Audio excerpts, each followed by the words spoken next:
Hello, fellow YouTubers and e-bikers. Welcome to iScoot Connecticut.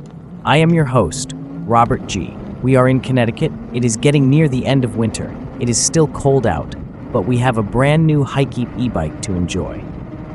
Let's unbox the HiKeep Coco folding e-bike. I recommend everyone take photos and/or video of your unboxing just in case there is some damage or parts missing. Save your box in the unlikely situation you need to return the bike to HiKeep. This box has staples in it. I like to remove these staples first. The staples could scratch the paint while pulling the bike out. You can see from the video that the box is in good shape. There is plenty of foam, cardboard, and plastic around the bike.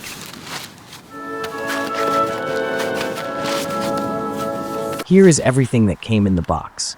There is no visible damage and everything looks to be here. First impressions are that the white color looks really nice. I'm going to cut away all the zip ties. Please be extra careful at this point.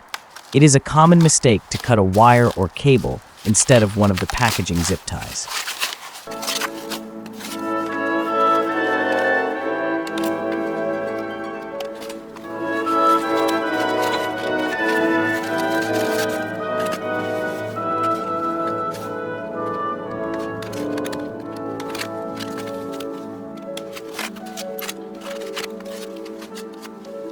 This smaller box has the pedals, tools, owner's manual, and a 2-amp charger.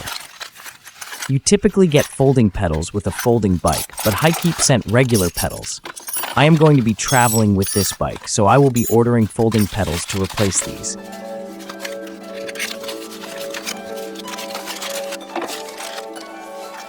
I just need to remove some more packaging and protective foam from the handlebars and the folding stem.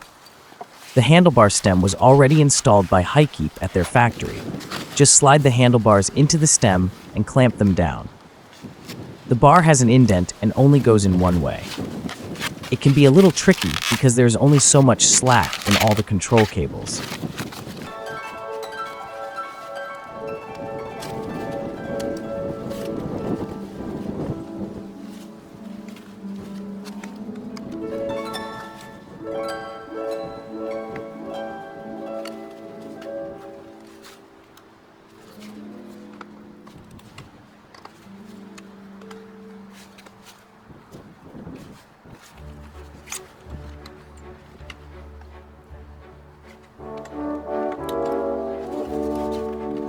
In order to install the front tire, I prefer to flip the bike over.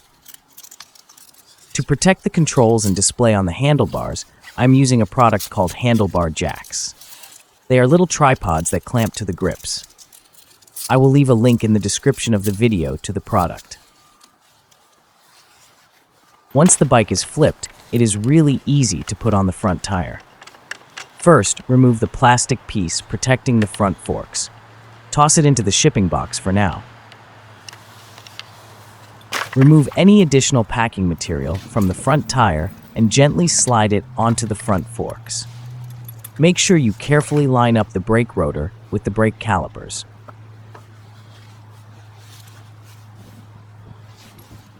This bike uses a quick-release front axle. Install the axle with the small end of the spring inwards.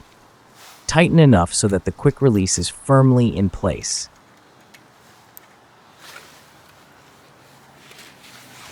I like to add white lithium grease to the pedal threads. When installing bicycle pedals, remember that the left and right pedals are different. Do not mix them up. The right pedal has standard threads and the left pedal is reverse threaded. I am not sure why HiKeep did not supply folding pedals. I already found some inexpensive folding pedals with red accents on Amazon, and I will be installing them in a follow-up video.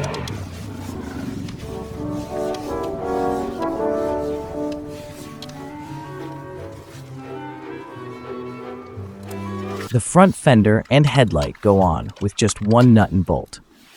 Typically, there are also struts that go from the fender to the front forks, but the Coco has a short fender and does not need these struts.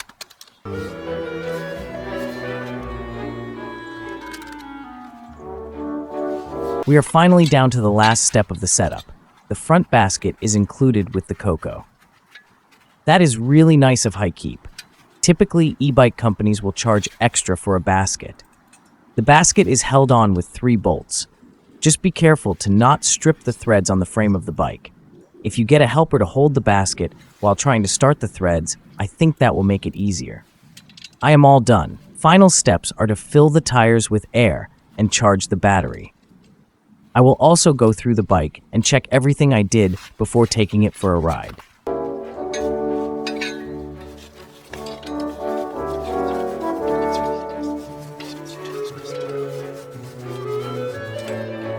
Now that the Coco is assembled, let's go over some of the features and functionality. The seat is fairly comfortable. I typically replace bicycle seats with a Blue Wind or Cloud 9 seat, but I am going to leave this one for now. The rear rack has a seat pad for a rear passenger. Unfortunately, they do not supply rear foot pegs, so I'm not sure how useful it would really be. Regardless, I'm going to remove the rear seat in a future video and replace it with a sturdy bag and panniers.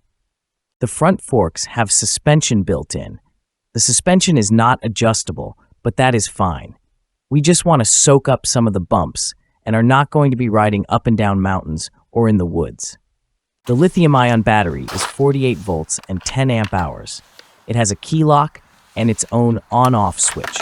The seat post has a tilt feature to allow the battery to come in and out. I wish the battery had more amp hours and possibly a USB port, but this is what I would expect at this low price point. You get a loud horn. This is a nice feature as I only expected a cheap bell if anything. The motor is 500 watts, peaks at 750 watts, and has plenty of power. The brakes are mechanical with 160mm rotors. I like to ride fast, so I may upgrade the brakes this summer, but they are fine for everyday riding. This next item is very important. The Coco is a single-speed bike. This is good and bad. Without the additional gears, you may have a hard time conserving battery power with pedaling. If you ever run out of battery power completely, it will be difficult to pedal home. On the plus side, I typically ride throttle only, and the supplied gear is just fine.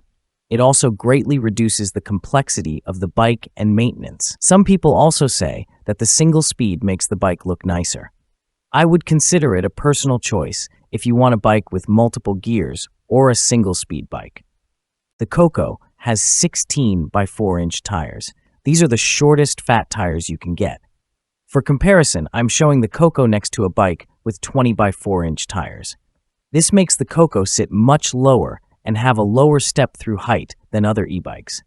If you are a shorter rider like myself or just like the lowered look, then this 16-inch setup is for you.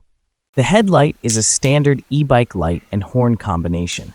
It works well, but if you ride at night, I would also wear a helmet with additional lighting. The rear tail light is wired into the battery and also works as a brake light. At this price point, you typically only get a reflector, so this is a nice upgrade. The display and controls are compact and simple. I have the same unit on another of my e-bikes, so I can attest that it works fine. I am in my garage, but it is visible in the sun. I will do a follow-up video going over the controls and operation in more detail. I'm sure that I have skipped some features, but it's time to start riding the HiKeep Coco folding e-bike. First up is the top speed test. The top speed is between 22 and 23 miles per hour. I squeaked out 25 miles per hour when the road went slightly downhill. Your top speed will vary depending on your weight and other conditions. If you want to extend your range, you will want to limit riding over 20 miles per hour.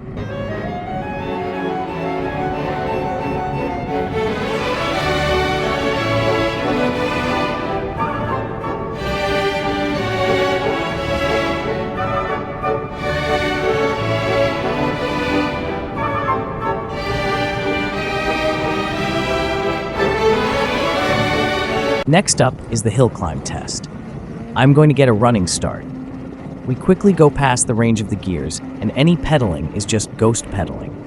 For a 500-watt motor, we are still keeping up a good pace. If you live in a hilly area, you should not have any problem riding the Coco. Although 48 volts and 500 watts are the minimum I would consider for climbing hills.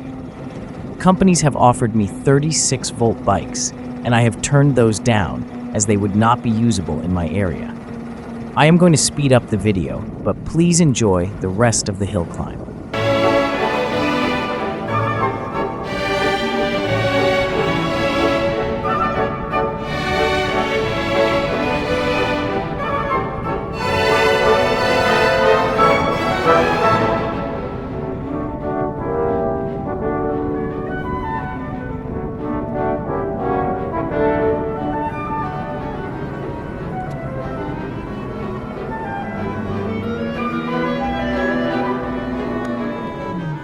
In conclusion, the HiKeep Coco bike is an ideal choice for a shorter rider wanting a budget folding e-bike, or for anyone who enjoys smaller bikes over larger ones. Everything worked right out of the box, exactly as advertised. I would have liked a slightly larger battery, but that is my only criticism. It is very unique with its 16 by 4-inch tires. In fact, I could only find one other e-bike on the market with those tires, and that bike was at a higher price point. I have been very fortunate to have ridden a lot of different e-bikes over the last few years. The Coco is a keeper. I'm going to make this my primary e-bike over the upcoming cycling season. Please subscribe to my YouTube channel, as I will be doing several follow-up videos, probably a range test video and a video with all the accessories I will be adding. If there is something you want to see or have me test, please leave a comment. Thank you for watching, and ride safe, everyone.